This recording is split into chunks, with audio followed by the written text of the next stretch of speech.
You've never seen Star Trek. Dude,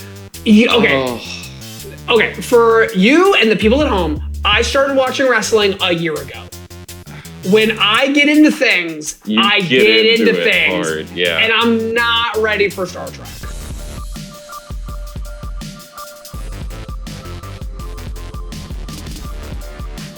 He just gives. No, it's fine. I lose. Pikachu taps out. The sleeper hold is too much. Like Gunther at WrestleMania 41.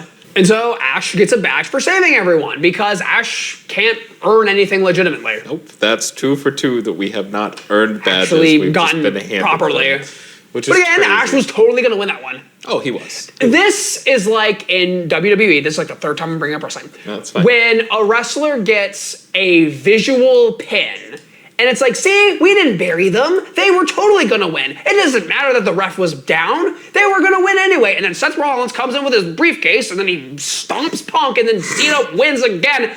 I just watched Night of Champions earlier. That's why I'm thinking about it. That match was overbooked. And so Pikachu's getting worked over by Cubone. He got hit by that boomerang. But then Pikachu starts hulking up. He can feel it. He can feel the Pika-mania. He can feel the Pika-maniacs cheering him on. And Pikachu comes out and he turns Cubone's skull around and Cubone's blinded. And then Pikachu starts coming back with the combos. He starts using graps. He's throwing lefts. He's throwing rights. And he gets Cubone down. And Cubone's looking up at the lights. Or at least he would be if he could see. And we feel the power of Pika-mania as the red and yellow runs wild. Ash sends out Pikachu to battle against Bulbasaur, and Bulbasaur works over Pikachu a little bit with his vines, but Pikachu hits his finishing the maneuver, the Thunderbolt. Pika-mania starts running wild. But like the Flash, it's either Flash Paper or Flash Powder, I can't remember. It was one of those two. So I think they're trying to say that these bombs are like just flash bombs, and it's like flashbangs. Right. But it starts a fire later, so it's like, what are we doing? I mean, Flash Paper can start a fire. Yes, Flash Paper does, actually. Yeah. I forgot that that's what they used in the 1993 King of the Ring to have the fireball shoot at Hulk Hogan to get the belt off of him and onto Yokozuna again. Okay. I'll take your word. That happened. Okay. I'll show you later. No, I won't. I won't show him later. I don't care enough. But, Pikachu, he's not going to go down to some jabroni that easily. And so he goes back in, but then Raichu takes him down with a combo, Mega Punch, Mega Kick. That takes down Pikachu. Pikachu at the beginning of that fight, too, is so ready to throw hands. He is so immediately into it. Yeah, he's like, don't you call me a baby. And then immediately just gets shut down. Yeah. Unfortunately. He's the fiery baby face. He's like ready to go, but then Raichu is like the twice as big, like, bad, evil heel who's like gonna overpower him. Yeah. It's really cool. It's a really sweet moment because he bats it away. Yeah.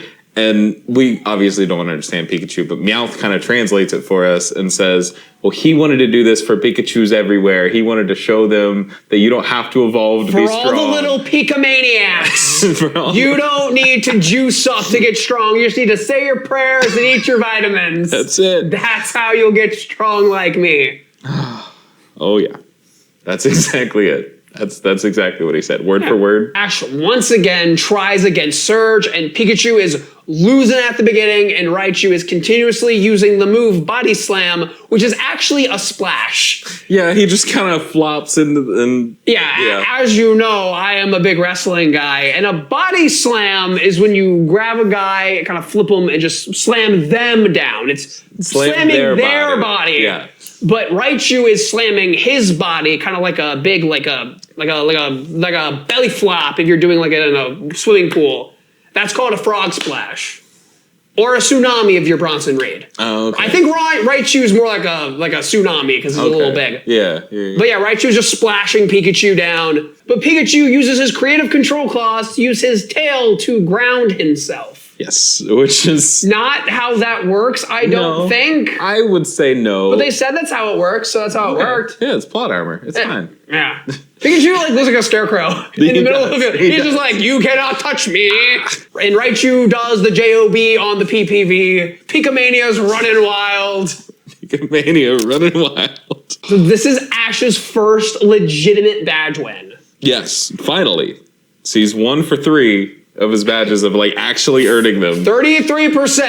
33%. 33% chance. I am going to base my argument here on wrestling analogies. Okay. Everyone loves when I do the wrestling analogies, including this guy especially. Okay. So we have a babyface and a heel in the ring. Let's say that there's a manager. So babyface is the bad guy. Babyface are the good guys. Heels are the bad guys. Okay. So we're just going to pretend that Ash is like the bad guy because they would normally have managers. Okay. Haunter is the manager. He's the guy on the outside. If the manager distracts the babyface, doesn't touch him, distracts the babyface, and the babyface looks over like, hey, what's happening? And then the heel comes up, grabs the babyface, hits a cheeky roll up, 1, 2, 3, the match is called, and then the babyface loses. No, that's understandable. This analogy doesn't work there, though. No, it does. The Pokemon. Okay, so it's not a pin. It's a submission. You got Bret Hart in the ring, and he's facing like Stone Cold. Jimmy Hart's his manager for some reason. Okay. Don't think about what year it is. Jimmy Hart's on the ring, and he's like, "Okay, Daddy, come on, Bret, you got him, you got him." And Stone Cold's like, "Hey, shut up there, man." And he comes over, Bret grabs him, puts him in the sharpshooter, and it's too much for Stone Cold, and he taps out. Okay. That's a loss for Stone Cold. I think Kadabra taps out because he's on the ground laughing. He can't continue. He's tapping out. That's a win for Ash. That's true. I forgot about the fact that Kadabra is also like incapacitated. Yes, the jogger shows up and he's like, look at Sabrina, she's having such a fun time. And Ash is like, actually, we're having a Pokemon battle. And it cuts to Kadabra, who is also laughing. Kadabra's tapped out. He's done. And when you compare it to the other bogus wins that Ash had up against Brock, I quit. Ash quit. He walked away. He shouldn't have got that badge. Right. With Misty, it was Butterfree and Starmie in the match together, and then Team Rocket came in. That's a schmoz. If a bunch of people come to the ring and everyone's distracted and we don't know what's going on, we call it. That's a DQ. And as we all know, title changes don't occur on DQs. Okay, so he shouldn't get the badge. This isn't a DQ. No one got DQ'd. This was a tap out. Kadabra submitted. He's done. I don't know, man. It's not a DQ.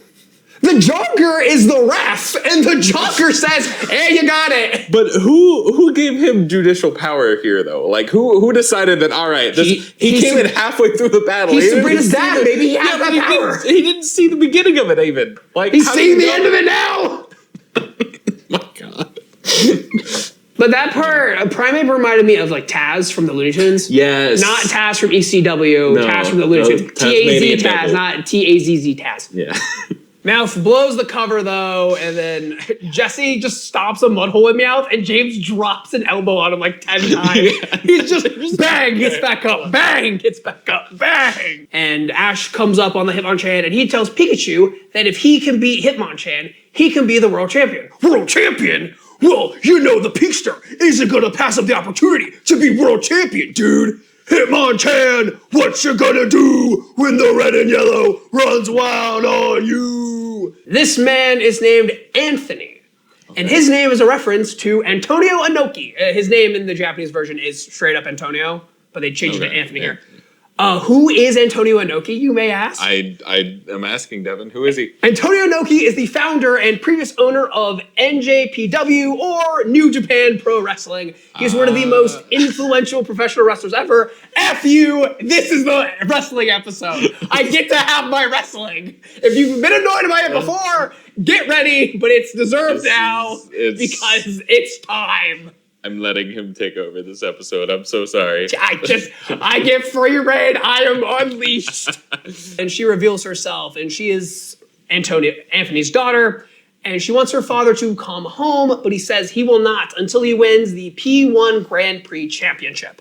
This is a reference to the IWGP Championship, which stands for International Wrestling Grand Prix Champ, and then the way that you win a title shot for it is by winning the G1 climax. Gotcha. I was going to ask if it was a reference to that, actually. I'm really glad you said that. Yeah, because it's Grand Prix, IWGP Grand Prix, and then it's the P1 Grand Prix, and this is the G1 climax to get a shot. Okay, you're saying a lot of letters and numbers that they're in one ear, out the other. I'll slow it down for you. No, that's okay. As we go You really on. don't have to. Well, there's got to be the jobber in there. Does there though? Yeah, there's What's always a jobber, Devon? So a jobber is okay. So wrestling's fake. Yeah, right? absolutely. And so there are people who are just on the payroll to go out and lose. Mm-hmm. And when you lose, it's called doing the job. Okay. And so if you're a jobber, your role is to just go lose. out there and lose. Okay. I guess that's fair. Why did the jobber have to be on Ash's team though? They could have just like found somebody like because Ash has the world champ. Look, okay. Hulk Hogan's tag partner was Brutus the Barber Beefcake. I've never heard of this man. Go on. Like, I mean, if you're gonna have Brutus Beefcake, you might as well team him up with Hulk Hogan. Why Like, not? There's got like, because no one's gonna buy Brutus Beefcake doing anything important, especially in 1994 or 1993, excuse me. Oh, so sorry. you gotta pair him up with Hulk Hogan. The like official name for that guy is the Giant. The Giants. Well, because Like he's very Andre big. the Giant. Probably, Okay. yeah. I do know that one. He knows that guy. He was in Princess Bride. That's the only reason I know him. But I do know that one. Yeah. We then get to the tournament, and this is very obviously the Tokyo Dome, so add a star to all the match ratings. And then the first match we see is Machop versus Primeape. And Machop is getting some heat on Primeape at the start of the match, and Primeape gets pushed into the corner, and then Primeape comes back at Machop with a kick, but Machop grabs Primeape and goes into the Cesaro swing. If you've seen AEW or know who Claudio Cesaro is, or yeah, Claudio Cesaro was his name in WWE. Claudio Castagnoli is his name in AEW. He just like grabs a guy by their legs and just starts swinging them. Yeah. I watched the episode. I didn't watch. He just starts like swinging them like a pendulum. The two seem evenly matched. Hitmonchan keeps dodging Hitmonlee's kicks, so Meowth decides to interfere by gluing Hitmonchan to the match. It's a better finish than Seth Rollins versus The Fiend in Hell in a Cell 2019, so I'll take it. And then Pikachu then sees Meowth come out from under the ring. Rocket has rigged the ring to have an electric current run through the mat at the push of a button. What is this, TNA in 2009? Hitmonlee is on the post, he's going for a flying kick, but then Primeape catches him into a press and hits a midair press slam. This is called a seismic toss. Mm-hmm. Literally every time a Pokemon picks up someone and throws them, it is called a seismic toss. Because they don't have another word for it. It's just this move that already exists. So Yeah. we'll just throw it in. But there's into so lump many sum. variations to the seismic toss. Yes. But there's so many wrestling names, wrestling move names, and like so many of them are like the same. Yeah. Because there's like slight variations. There's like Chelsea Green has a move where she's back to back with someone and then she jumps and then they both go down like on their butts. She calls that the unpretty her, which is a play off the unprettier, which is Christian Cage's move, but he doesn't jump when he does it. Okay. He just drops. He just drops. And that's the only but difference. It's the same. It's essentially the same move. Okay. And then there's like Jeff Hardy who has the senton where he just kind of like jumps forward and he lands like feet going down on someone, like a front flip. It's called a senton, but he calls it a swanton because swans are graceful. Just a little fun fact for you. If you double tap on the right side of the screen, it does skip a little Yeah, bit. if you go, there's a little cog on the bottom of the YouTube, and then double speed. And if you have premium, it can actually go even faster. Anyway, this match, Hitmonlee versus Primeape, was graded 7.25 stars out of 5 by Dave Magmar of the Pokemon Observer newsletter. Primeape is deemed the P1 champion, and don't worry, he'll lose it to Pikachu within a month. It's what's best for business, brother. Like, Krabby has to come in. Yeah. We gotta tag Krabby in, because what else are we gonna do? Hot tag. I didn't know what it was called. I just wanted to, But. I mean, that is essentially the referee, like, when they tag hot tag. I got you. The kid was raised by Kangaskhan like he was Tarzan or Luke Perry's son. Luke Perry's son? So, Luke Perry's son is named Jack Perry, and he wrestles under the name Jungle Jack. Okay. His entire gimmick is he's a jungle boy. Cool. He's in a tag team with Luchasaurus called Jurassic Express. A boy and his dinosaur, or a man and his dinosaur now. Okay. Fair enough, I guess.